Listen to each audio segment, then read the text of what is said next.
Okay, so this is my review of The Boys Season 2, Episode 4, Nothing Like It in the World. This was directed by Fred Toye and written by Michael Saltzman. So this was surprisingly a long episode. It clocks in just about an hour and 7 minutes. To recap and review all of it, I'm actually going to start first with focusing in on the general boys storyline between Frenchie, Mother's Milk, Starlight, and Huey. Then we'll go into Butcher's storyline and then finish off with Homelander and the Deep. So we see Frenchie from the beginning of this episode is a little bit of a mess. He is on a binger here with Coke, and he goes to comfort Kimiko, does it in a weird way because trying to make her feel better, he goes in for a kiss, gets rejected, but he says an important line saying it's not your fault. I had actually alluded to this in my last review, kind of thinking that maybe Kimiko would feel a little bit responsible for her brother's death, and they're clearly going that way. And shows you how likable of a guy Frenchie is, that he feels terrible what even happened to her and feels like he wants to do anything in her grieving to help. And we see that later on when he goes to visit his friend Sherry, who he goes to bang, but also for emotional support, and says to her that nobody should grieve alone. But she kind of calls him out and says, are you just doing this to feel better about bad things that happen in your life? In particular, the lamplighter incident with Mallory's grandchildren being killed by him. So it adds some complications to Frenchie's character, which I really like. There's a lot of interest there. We're kind of waiting to break the surface with him. It's been said that season 2 will delve into his backstory, so I'm hoping we get some weight to his story like we do with Mother's Milk in this episode, because you want to know more about why they even became the men they were and why they're even in The Boys in general. And the part about grieving alone is kind of a theme of this episode, which we're going to delve more into with just this bleak outlook on just loneliness that they touch about with Butcher and with Huey, which we'll address when we're in their stories. So across the board, this show has some really good acting. I don't think there's any weak links. I will say now, though, that with the actress of Mallory, this is the second cringe scene we've gotten of her, and this happens here when there's some really bad writing that's also not helping the actress, but her talking about having a recurring dream where she's on a stage and she sees all the people that have been killed by Supes and they want her to take charge. This was so out of left field and weird, but the point of the scene with her and Butcher is to get at that. She gives him Becca's address, says she feels bad that she had him be her guy to really take down Homelander. But Butcher is taken back by this because he didn't come through on his end to get Becca's address, so it's opposite of how he probably would have handled the situation in her shoes, and is shocked at her kindness. But you see Butcher is a sketchy dude still. He's deciding to go get Becca by himself, a very dangerous operation. Again, this is his number one cause for everything he does, is to save Becca and get her back.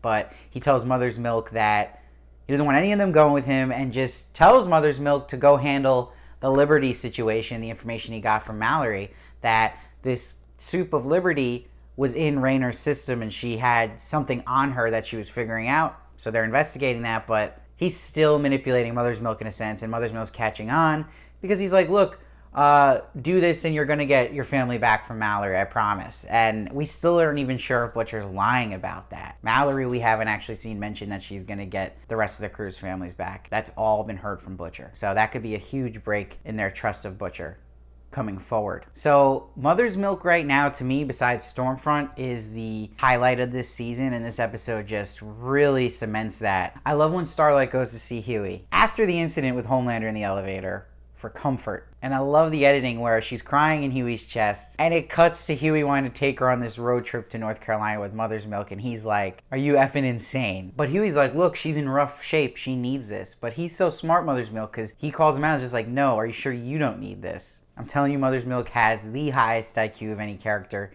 in The Boys, and I love that about him. So we get some great humor with these three together, and it really works well. There is some great on-screen chemistry between the three of them. Not only do we get humor, though, between the three of them, but we get it visually in this storyline. First, when they're on the road trip, and there's a billboard that says, that baby you abort might be super. And we also see a painting of Homelander with the Confederate flag on his cape. So really timely political commentary here. Kind of cool to see how today maybe certain areas of the country would view the situations we see in this show, like Supes, and how it would relate to abortion and who their heroes would be, like with Homelander. So really interesting. And I loved this scene where they're in the car and Billy Joel comes on the radio, we didn't start the fire. I love how they shot this scene because it's really important for Huey and a magical moment for Huey, because his ex who died didn't like Billy Joel. And he loves Billy Joel. So for him to see Starlight start singing it was huge for him and is going to make him really gush over her.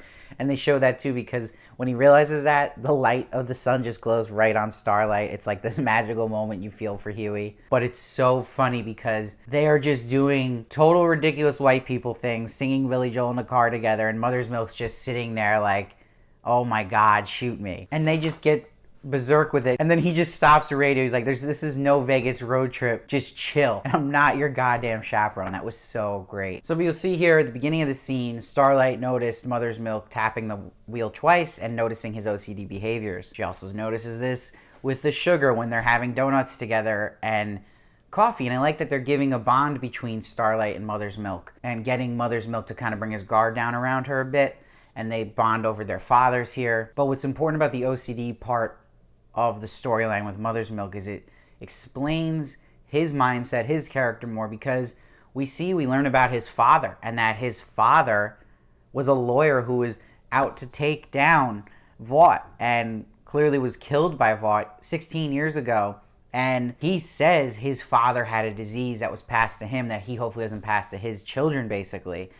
That disease is that OCD part of trying to control things you can't control. So it's really impressive by the show to have some more layered character writing and connecting Starlight on reading Mother's Milk really well. And it's going to make their relationship really important, which I appreciate, that she wouldn't just be with the boys and not kind of have some tie to everyone else besides Huey. So I like they're doing this. But you see when they go to see this woman that was leaking this information about Liberty to Raynor to come to this address, that they need Mother's Milk because he's the one who gets her to trust them. And he brings up this story about her father. Then she opens up about what happened with Liberty. So this incident happened 48 years ago when she was a little girl. Liberty killed her brother, just like Stormfront did last episode, saying something racist while killing Kenji. Liberty does that here when killing her brother. So that was your big hint right there that it's Stormfront. And she's like, a little black girl in these parts, who would believe her saying that this white superhero is bad? And Vought only gave her family $2,000 to shut them up. And you feel bad for her. She's like, my brother's life was only worth $2,000. And it's disturbing as hell seeing the brother's face beat in here. And you get the big reveal now that Stormfront is Liberty and that she doesn't age. And it's hinted at because that's the compound V and effect it has. And that she's really like 70. And then Mother's Milk connects. Okay, so she's clearly the one having Raynor's head popped because she was getting close to finding this information out. And relating to Stormfront, we also see Kimiko here goes to the Stormfront rally and Frenchie stops her from now getting her revenge. Frenchie there is also protecting her because there's no way 101 Kimiko can take down a Stormfront. And people who were debating in the last episode, is Stormfront at Homelander's power level? And I said she was.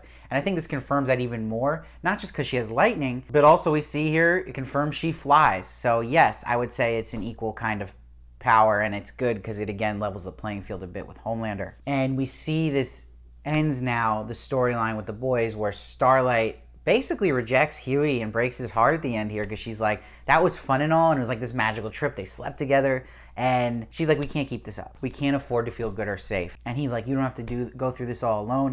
She's like, we're all alone. That's the truth. So this ties well to the Butcher rejection we're going to see, ties well to what Frenchie was talking about as people shouldn't grieve alone.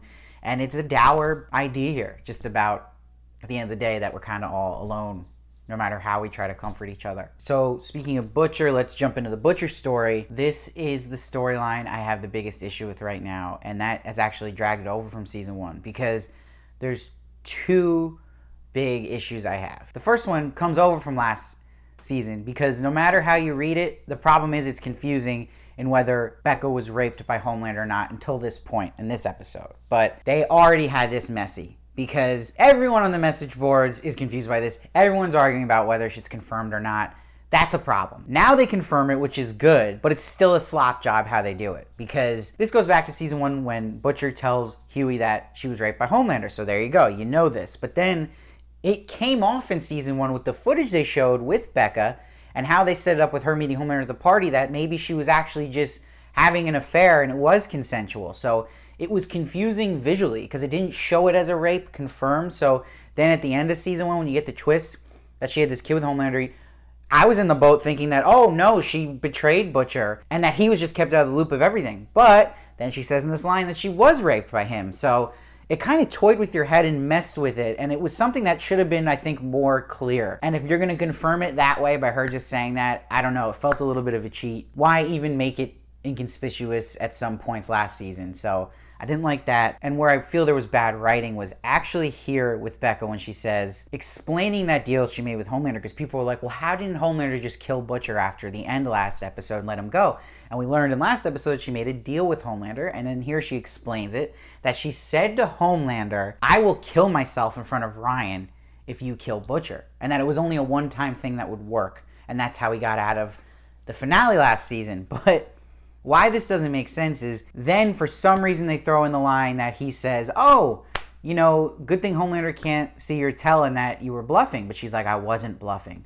That's the line I don't understand. Why would they say I wasn't bluffing? Because what that's saying is she's saying that at that moment, she is choosing Butcher's life over the well-being of her son, Ryan, and would actually kill herself in front of her son. Why would you even have that line? Because by the end of this episode, you see that's not how she believes, because she chooses Ryan over Butcher. So that is such an inconsistency in character and makes zero sense. Because you've showed us at the end of this episode, no, Ryan is top priority. That's her son she loves, she cares about. So you have us also try to believe that she was willing to kill herself in front of Ryan for Butcher, but she's willing to leave Butcher at the end of this episode for Ryan. Makes zero sense. So to avoid this, they could have just left that line out with her saying, no, I wasn't bluffing. Just leave it as she was bluffing and she fooled Homelander. I don't see an issue in that. That one line of her saying she was bluffing is just detrimental to it all making sense. It just angers me because I feel like this Becca storyline with the Butcher, they've been trying to patch up what they got as a reward last season by having a crazy cliffhanger, having Becca appear like that, but now they're paying the piper with that because it's like a messy storyline to begin with, to have such a big twist like that and try to make it all make sense, and they're kind of flubbing it. So when Becca later in this episode goes back to see Butcher, they go bang, but this is like her test of him because she's seeing if he's okay with Ryan. And she could tell that he clearly hasn't changed in that department. He hates Supe. She thinks he's a freak.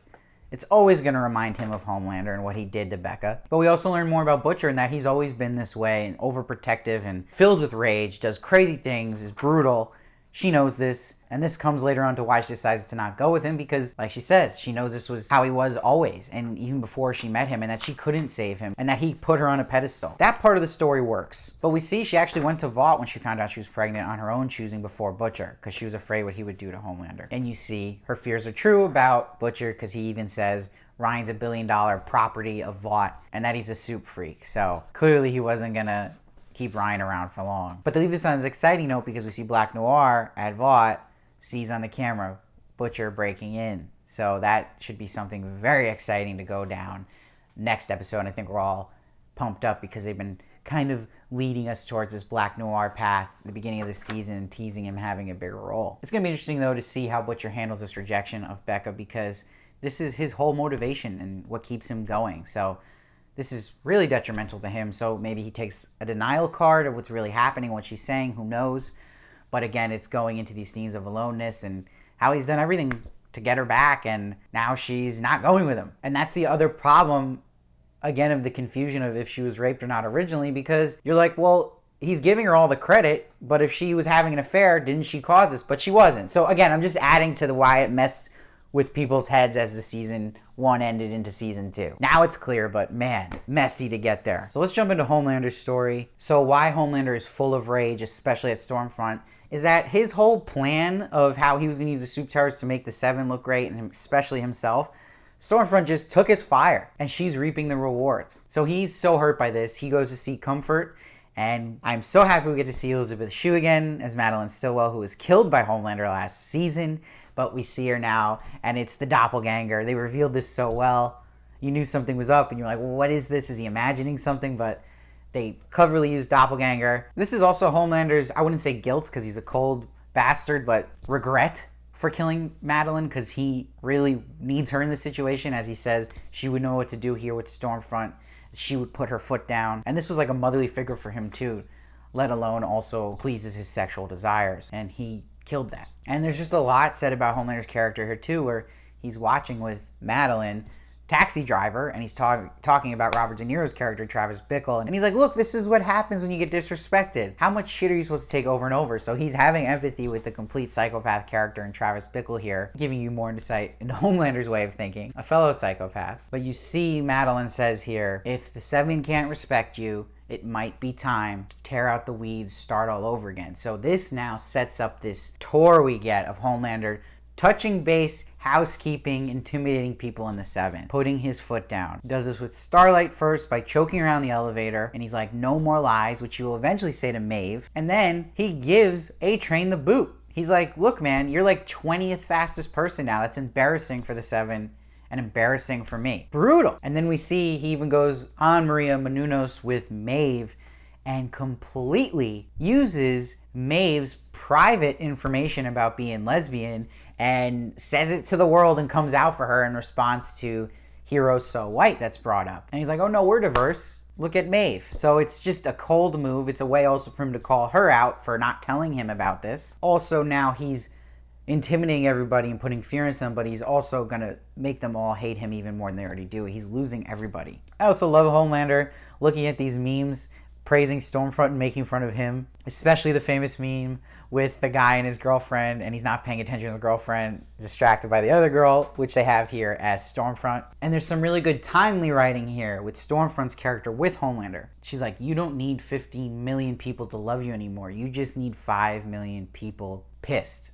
Emotion sells, anger sells. You have fans, I have soldiers. And she's like, change with the times. God knows I did. So you see, she's lived a long life, but she's able to adapt to what works. This is such great commentary just on today because it's showing you more and more Stormfront's characters like this bullshit artist we see in life today where they represent what's good, and she goes on TV and says, screw Vought, and fires people up. But at the end of the day, she is Vought. She is evil. She's the worst kind of evil. She's the most dangerous because compared to Homelander, you see it, right? He's not a great actor. He wears on his sleeve, he's this old-timer, proud American. So people can kind of see through that. But Stormfront is really trying to put on this disguise to the public by acting like she's anti-Homelander, anti-Vought, but at the end of the day, she's just as bad and racist, ruthless, but uses that as an advantage to fool people. And we see that today with certain figures where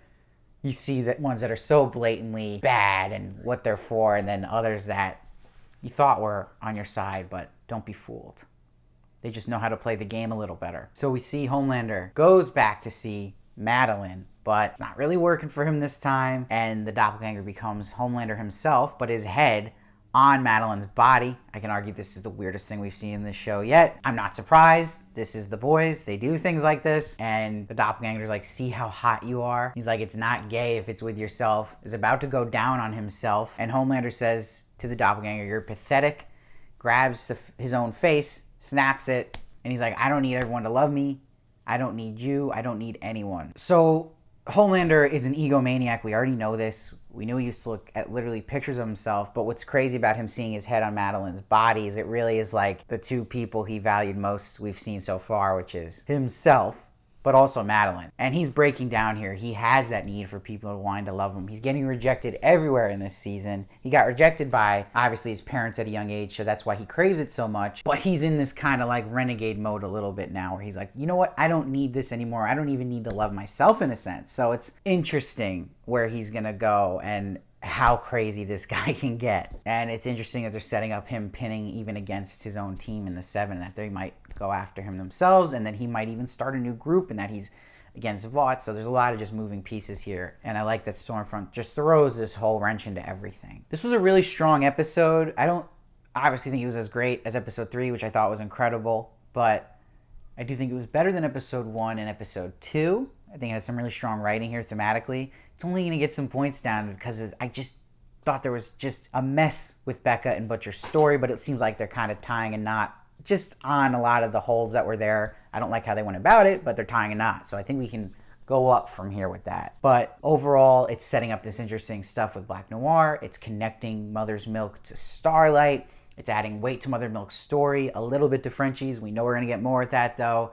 And again, just great scenes, as always, with Homelander. We see A-Train's kicked out. what's going to happen. And really quick to address Deep in this episode, he's clearly had the weakest story of this show since season 1, but they did a better job of not letting him take up too much time here and drizzling it in, having the interviews that I didn't think were edited smoothly in this episode. Felt a little off, but we see now it's just getting more extremes with this church woman, and she wants him to pick a wife that will look good for him and to get him back in the 7, so we'll see where that goes. But overall, I'm going to give this one an 8.9. Let me know what you thought of this episode down below. I really love to hear your thoughts. I read every comment, try to respond as many as I can. Please check out my interview with Karen Fukuhara, who plays Kimiko. We talk all about what's gone down in the season so far. So you're going to want to see that. Please make sure to subscribe. I can use any subscriber I can get. It really helps me so much. It will help me do more videos. And that's why I'm also now asking from anyone counts here. It helps so much, but just a $2 monthly donation to sign up for. The PayPal link is in the description. Again, that will lead me to eventually do this full time, hopefully, and give you guys as much videos as possible. So if you can, that'd be great. If you can't, no problem at all. And please follow me at Steve Varley Show on Twitter and Instagram for more of me. And I'll see you next time.